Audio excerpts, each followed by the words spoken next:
रात के लगभग 10:30 बजे थे। हल्की हल्की बारिश हो रही थी और सड़कें लगभग सुनसान हो चुकी थीं। राहुल अपनी बाइक धीरे धीरे चला रहा था। उसके चेहरे पर थकान साफ झलक रही थी, लेकिन मन में एक अजीब सी बेचैनी भी थी। आज का दिन उसके लिए बहुत भारी रहा था। राहुल एक साधारण मध्यम वर्गीय परिवार से था। उसके पिता एक स्कूल में अध्यापक थे और माँ गृहिणी। बचपन से ही राहुल से बहुत उम्मीदें थीं, पढ़ाई में अच्छा, व्यवहार में सरल और सपनों में ऊंचा। लेकिन जिंदगी हमेशा सीधी राह नहीं देती। राहुल ने इंजीनियरिंग की पढ़ाई पूरी की थी और बड़े शहर में नौकरी करने का सपना देखा था। लेकिन कई इंटरव्यू देने के बाद भी उसे कोई ढंग की नौकरी नहीं मिली। धीरे धीरे उसका आत्मविश्वास टूटने लगा। घर वालों की उम्मीदें, रिश्तेदारों के ताने और दोस्तों की सफलता सब मिलकर उसे अंदर से खा रहे थे। एक दिन उसने तय किया कि अब वो अपने छोटे शहर में ही कुछ शुरू करेगा। उसने एक छोटा सा मोबाइल रिपेयरिंग का काम शुरू किया। शुरुआत में सब ठीक चला, लेकिन कुछ महीनों बाद दुकान पर ग्राहक कम होने लगे। कर्ज बढ़ता गया और परेशानियां भी। आज उसी कर्ज की वजह से उसका दुकान का सामान जब्त कर लिया गया था। राहुल खुद को पूरी तरह असफल महसूस कर रहा था। वो बाइक रोककर सड़क किनारे खड़ा हो गया।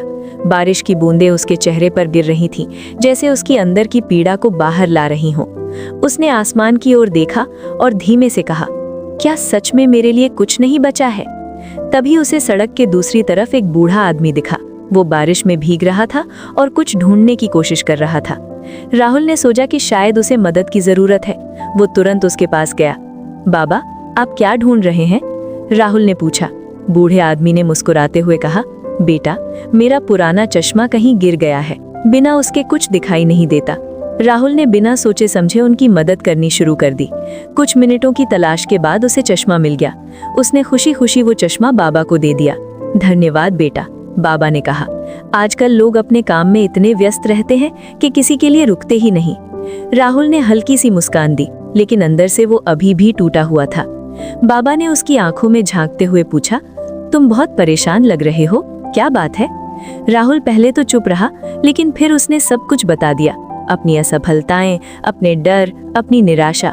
बाबा ध्यान से सुनते रहे, फिर बोले, बेटा, जिंदगी में हर किसी को मुश्किलें आती हैं। फर्क सिर्फ इतना है कि कुछ लोग हार मान लेते हैं और कुछ लोग आखिरी दम तक कोशिश करते हैं। राहुल ने कहा, लेकिन जब सारे रास्ते बंद दिखें तब क्या करें? बाबा मुस्कुराए और बोले, जब सारे रास्ते बंद लगे तो समझ लो कि अब तुम्हें नया रास्ता बनाना है। उनकी बात राहुल के दिल को छू गई। बाबा ने अपनी जेब से एक पुरानी सी डायरी निकाली और राहुल को दी।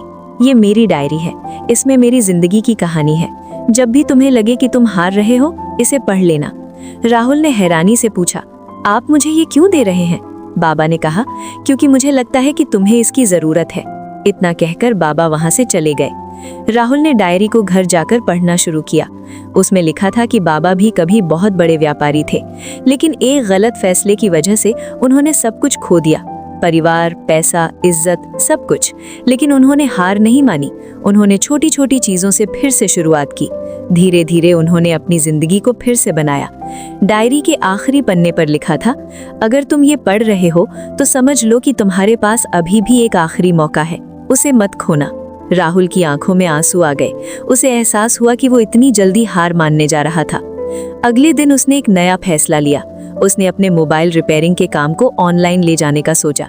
उसने YouTube पर वीडियो बनाना शुरू किया, मोबाइल रिपेयरिंग के टिप्स और ट्रिक्स। शुरुआत में बहुत कम लोग उसके वीडियो देखते थे, लेकिन राहुल ने हार नहीं मानी।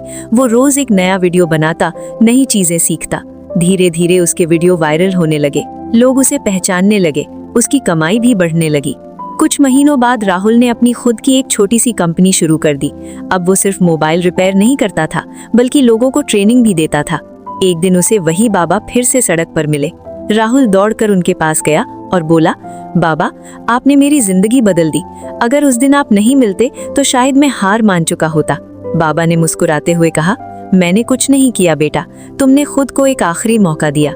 राहुल ने कहा, लेकिन आपकी डायरी? बाबा हंस पड़े और बोले, वो डायरी मैंने कई लोगों को दी है। हर किसी की कहानी अलग होती है, लेकिन सीख एक ही होती है, कभी हार मत मानो। राहुल ने बाबा के पैर छुए और धन्यवाद कहा। उस दिन राहुल ने समझ लिया कि जिंदगी में असफलता अंत नहीं होती, बल्कि एक नई शुरुआत होती है। और सबसे ज़रूरी बात, हर किसी के पास हमेशा एक आखिरी मौका होता है, बस उसे पहचानने की ज़रूरत होती है।